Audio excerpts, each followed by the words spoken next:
Well, it feels like a warm summer's night, and it's starting to sound that way. One thing I noticed growing up in the rural parts of the southern part of Indiana is it gets louder outside the farther you get into the season. The crickets, the insects, the frogs, and kind of feels that way tonight.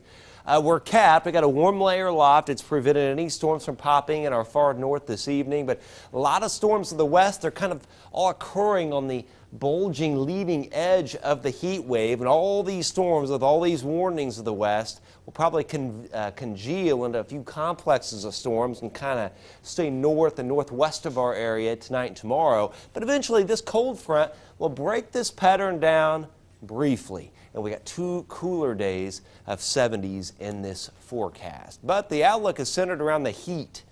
Tomorrow we're looking at about 85 to about 91 degrees. It'll be at, if not very close to 90 in West Lafayette Thursday and Friday, and we may beat those records set in 1902, and we may tie the record of 86 on Saturday set in 1959, but also a severe weather threat evolving Friday, perhaps even Saturday.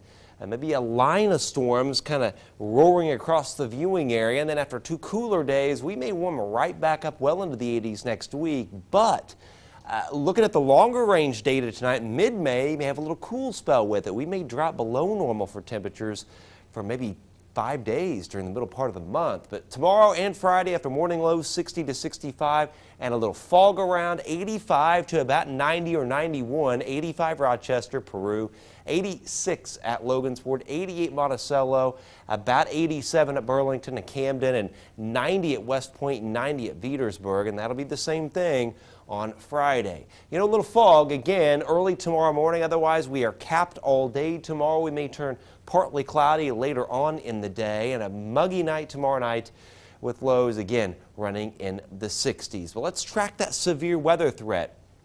Not only Friday, but perhaps even Saturday. There's the map for tomorrow. There's your severe weather to our northwest. Friday, we got to watch this. We may have a line of storms that moves through the viewing area. I'll have to keep a close eye on it. 90 and windy, perhaps another round of storms Saturday along the main cold front.